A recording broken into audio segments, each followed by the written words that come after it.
I know Oscar. We had him on the show once, and I was just talking to him probably like 3-4 days ago, and yeah, it's still bad. He's relatively like rich just because he like works for crypto. Colin So with the breaking news: Venezuela is still bad because he actually can earn money Venezuela that has value. still, right. And I mean, like, if he makes like $3 an hour there, that's like as much as people make in a month, sometimes like a week. Like, it's insane. So It's yeah, interesting too, because we all started on Telegram. So the people from Venezuela that we meet and get to talk to, they're into crypto, and a lot of them have an online way of making money, be it graphic design. Doesn't your buddy Oscar do video or something like that as well? yeah, he does video stuff, animations and stuff like that. I mean, it's cool that, no matter how shitty your country is, you can, if you have skill and you have a computer, you can still work for people overseas, still make some money. Jake, are you going on record and saying that Venezuela is a shithole? I didn't say it was a shithole. I said even if your country is shitty. I think it's a shithole. They're saying it too. I would say they're in a very shitty situation right now, but I'm sure it's beautiful. I'm sure there's some nice areas. Yeah. If you got Bitcoin. Do you guys think the crypto like Twitter, do you think that they've been using the Venezuela situation to sort of like push a narrative or try and show like some sort of thing like SJW type stuff? Not like push narrative from like doesn't have to be a bad narrative, but no. I'm just saying it's all similar. I mean, it is social justice. I mean, there's nothing technically wrong with wanting the end result of the social justice here is that Bitcoin is like prevailing, and like I feel like that's sort of it's cool, but at the same time, it's like, is that really how like the whole story, like, like, but the thing is, like, Bitcoin now. Yeah, but the thing is, like, it actually like is helping people. It's not like some intangible thing, It's like people actually like store value because it's literally the only currency in the world that you can store value against with Bitcoin. Colin, have you talked to Oscar about how he actually uses Bitcoin to buy, like, I know he said, I think Church's Chicken or KFC takes Bitcoin. Did you ever figure out how he pays for it? I'm guessing he just does local Bitcoins. I haven't asked too much just because that's like the security risk at that point. Well, I was just wondering if they I think it's OTC. It's not any exchange or anything. It's all local Bitcoin. He probably exchanges it for some like bolivars when he needs, like, or whatever it actually gets spent there, I guess US dollars, because there's no possible way they have a Bitcoin infrastructure. I feel like it would be, that's the thing, is like people talk about Bitcoin in Venezuela, but I think the thing, it's definitely being used to capture value, and it's definitely being used to store value, but it sort of adds a different tension point to everything too, because then it's like, I know that for now it's fine, and as long as people are safe and smart, then have good OPSEC, they'll never be really in trouble for that. But I think it does put a target on your back when you have like the whole mob and like a lot of people who have like nothing, and then crypto, which is sort of this thing that's brought in from the outside that has a lot of value, and then everyone, it's almost like gold coins. It's cool, and I think it's a demonstrable example of Bitcoin like succeeding.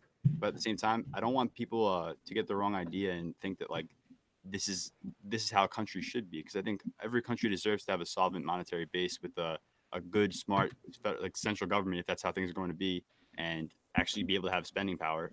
Because Bitcoin doesn't really give them that inherently. Because I know Madero now is trying to tax in Bitcoin and collect Litecoin payments and stuff like that, which is cool. But wait, what did you just say? Madero's trying to tax. Madero. Not I thought you said Monero. I was like, what? No. I think he's basically just trying to like get the value that he can, because he's realizing that like their government doesn't have that much money either. They have some money, more money than all the people, but it's generally it's not very solvent. So I don't know. To me, it just seems tricky. But their crude oil situation is really bad too, because the prices of the other OPEC countries are lower, so they're having trouble competing. And then going back to just crypto within Venezuela real quick. Yeah, did you guys see that whole Dash thing where I think, did we talk about this on stream, where the Dash people like fudged some numbers in Venezuela? I don't remember. What is that? Well, they were reporting the adoption rate in Venezuela, and they lied. See, like it starts off good, and then they bring it to a place that's just like, it ends up being bad because it's exaggerated for the purpose of marketing, and it's just not good. But so it goes. Yeah, so it goes. I mean, you got to get it there somehow. But yeah, it's kind of shitty they did that. But because for a while, like, honestly, like, I thought like Dash was the shit in Venezuela, because it seemed like they had so many merchants, and when you don't actively talk to people actually in Venezuela, you don't really know. All you get is these news reports. So But yeah. Well, Dash Have you probably guys does. heard of the cartel of the suns? No. So What is that? so obviously you guys have all heard the term deep state, but there actually is like a deep state in Venezuela, and it's called the cartel of the suns, and it's a bunch of like the higher ups in the armed forces that are kind of involved in drug trade, are like buddies with Maduro, and that's another issue and why he's so corrupt, and they're doing drug trafficking, money laundering, armed trafficking. If you guys Google cartel of the suns, it's like a I don't know if it's like a known thing, but it's among the general public, but it's the thing. And So before I Google it, it's basically like a thing that is very loosely related to Maduro that is signaling criminal activity being tied to Venezuelans. so it's high up like generals and stuff in the armed forces that are also involved in the drug trade, and they have ties to Maduro, but obviously he doesn't want to really reference this, so it's kind of low key, but it's a corrupt country, and just like you go to Saudi Arabia and some of these people may have ties to terrorists, there's also corruption in Venezuela, and yeah, it's just another layer to the kind of shit cake that they're dealing with right now. What about this layer? What about the CIA psyops? Because they want to instill a puppet government. There you go. Now we're going a layer deeper. So now what I've heard about Venezuela is that it's the stage for the next proxy war. So that the powers that be, meaning the world powers, meaning, you know, kind of Russia on one side and us on the other, Russia and China on one side and us on the other, are picking sides. So we're each picking one of the corrupt leaders. And if you go to alternate sources of media, you'll find out that even the other guy that was quote unquote democratically elected is also corrupt, right? He just hasn't been in power, so you can't blame him for anything yet. But it's just a stage for a proxy war, right? You're talking about Juan Guaido, right? Yeah. Yeah. Because China and Russia obviously are behind Maduro, and so yeah, they're giving well, they're not necessarily behind him. Maduro just owes them money. They're the creditors there. That's kind of. I saw there was like Russians on the ground. Let me look this up real quick. Yeah, I mean, it's a proxy war. People are getting bored with having their proxy war in Syria, so it's time to move the proxy war to Venezuela because it's much closer to the United States. Well, they do have oil. I think they have the most oil. They have more oil than the Middle East. They do. Hey, it's just I think on December 10th, Venezuela welcomed Russian bombers in show of support for Maduro.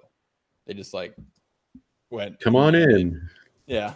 Hey guys, what's up? Can we land these planes here? All right, cool. Thanks. Sure. You know how every once in a while in the news you guys see like, oh, a Russian fighter jet buzzed a U.S. like jet.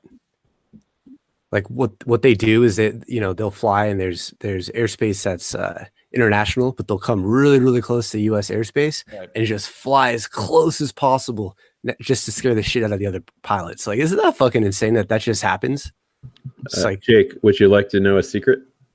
Yes. We do that to them too. We do the same thing. Yeah. It's just we go farther than that. With our we go right into the no-fly zone. Yo, what's good?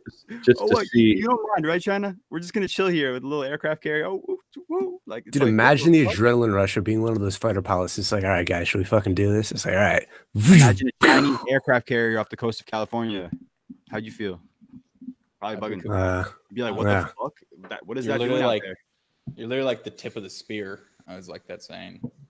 So, tip of the spear. The spear. It'd probably be Hawaii though, if anything. They always go for Hawaii. Alex Jones coined the tip of the spear, didn't he? Alex Jones is my favorite lunatic. I think tip of the spear is just an expression, right? Yeah, I think it's been around. I knew it was like a show. Such a thug. But yeah, that's where they. But yeah, so Venezuela still fucked. How much? Yeah, we're gonna. George Soros is gonna try and completely collapse the Bolivar and profit off of it. You know how old that guy is, dude? Dude, he's still doing it, man. I don't know how much Bill Hicks. Alex Jones is Bill Hicks, of course. You can't even. Yeah. You can't even go 30 seconds. You can't say the word Alex Jones before somebody says he's really Bill Hicks. So I saw that on the podcast. Where did that memes come from? Well, when they were younger, they looked very similar. And Alex Jones did not show up in the public arena until right about the time Bill Hicks died. So Bill Hicks died young. He was a really dark and off the chain comedian, and he had the same sort of cadence to the way he talked in the early days as Alex did. And so somebody just started the conspiracy. It was basically a conspiracy meme. Hong Kong. He is Bill Hicks, guys. Easiest way to discredit somebody is to call it a conspiracy. Well, he's already discredited, but he's actually the most powerful right now. They've done the worst thing they've ever done. They've empowered him to go Super Saiyan, bro. This shit is gonna get crazy soon. He even said it on the podcast. He's ready for war. Alex Jones? Dude, he's ready for war, bro. This is the holy war. It's like the Fourth Crusade. Like, seriously, we all gotta buckle up and just get ready for it. I'm scared. I'm stacking my Bitcoin. I'm scared. I'm in the basement. I got guns. Alex Jones, man. I got my super male vitality supplement. The international aliens are coming to get us, you guys. No, they're not international. They're interdimensional. That's right. I want to believe so much of it, though, right? It just sounds so fun to believe in his world and his view of it all, like the whole thing, like just. Well, he never stutters when he talks. He never stutters. It's like I've been practicing doing that too. It's fun. It's insane. It's like he actually thinks. Yeah, it seems like he actually knows what he's talking about most of the time. A lot of whiskey and coffee. So it seems like the confidence and energy at the same time is all you need, bro. You tried to get choked out on the show live. Oh yeah, that was hilarious. Choke me out, bastard! Choke me out, Eddie. I love him so much, man. That was hysterical. He's such a good character. All right. Yeah. So here you go. This is how it all started. Oh geez. Dental records are the best records. So if you stare at that image, doesn't that the guy on the right look like an older version of the guy on the left? No, I just see Alex Jones. Yeah, they look different to me. Although Alex kind of looks like he got some shit done to his skin. It's very, very wrinkle free at the top. Weird. I guess maybe he's stretching his eyes. Yeah, the nose is complete. What's that phrase that women have when they're like fat ass, good face, wrinkly face, like no ass or some shit? Basically, it's I butchered it, but it's some expression the older women say where you want to get rid of those wrinkles, you got to put on a couple extra pounds. That looks like Alex Jones did it on the right. He looks good. Looks like he didn't take enough. This just in.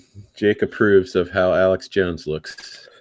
Dude, whatever you're doing, man, it's working. Keep it up. Yeah.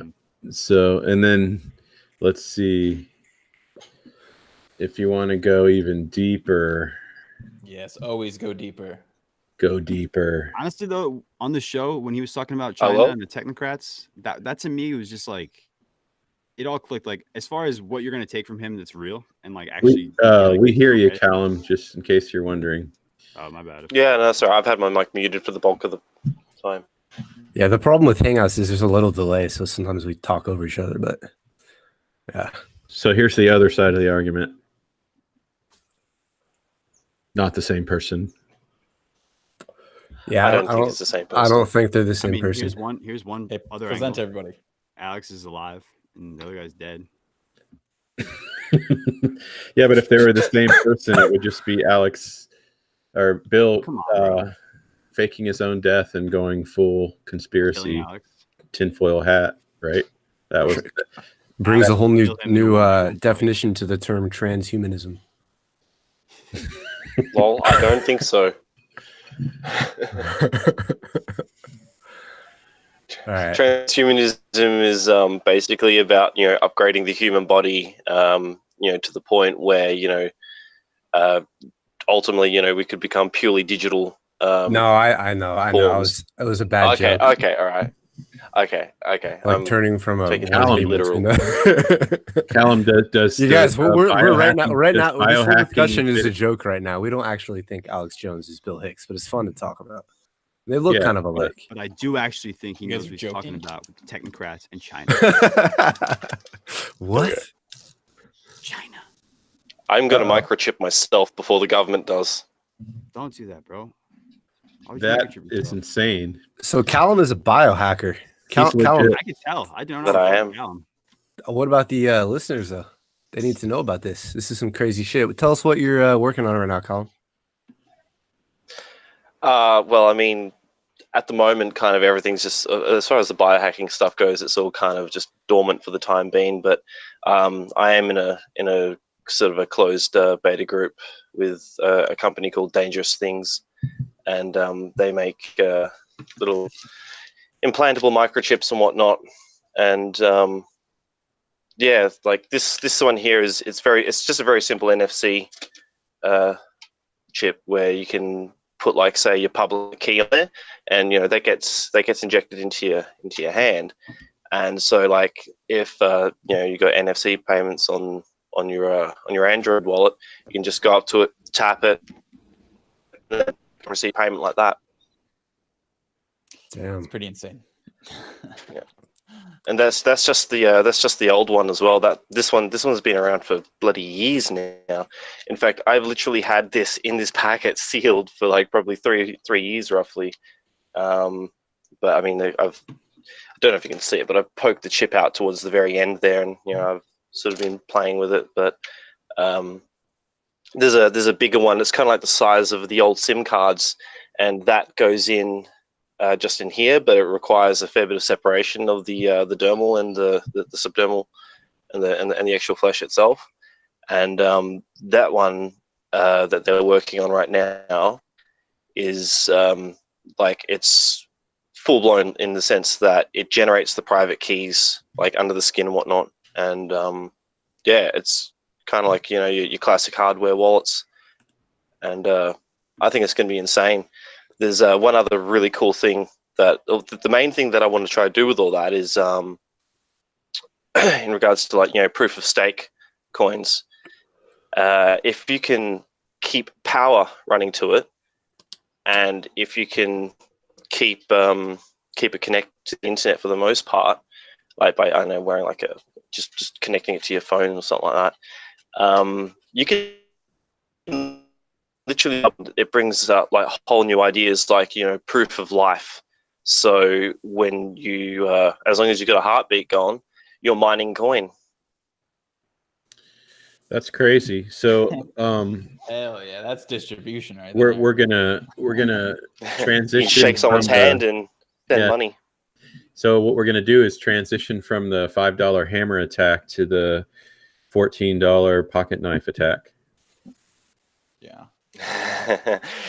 Yeah, literally just a little incision and pop straight out. Would there be like a scar or a raised edge of visible so that someone could see? After a while, I'm sorry. no, not really. I mean, my arms are covered in scars anyway, so you're not going to really see the trees through the woods. So you've embedded a chip under your own skin before? No, not yet. Like, I'm kind of sort of waiting on the short tool is I don't have to remove the damn thing, and I know that there's going to be problems with the early stuff. So maybe a couple of years from now I will actually embed one. One of my teammates, Liam O'Loughlin, I can't pronounce his last name. He's got one. He's got a chip under his skin and whatnot. He's got this guy. Did he embed it himself, or did someone else like? No, he went to a tattoo artist / body modifier. Oh my god, this is the most degen beginnings of this new tech. It's kind of cyberpunk, isn't it? It's like, definitely. Oh, bloody oath! Is it very, very cyberpunk? I talk about, like, Lawnmower Man style shit, where, like, people have memory upgrades, like in their brain and whatnot, that's like encrypted and stuff like that. It's like traffic data in person. I think it was Lawnmower Man that. It reminds me of that show, Altered Carbon on Netflix. Have you ever seen that one? Are you just saying you could get a brain interface to read the traffic?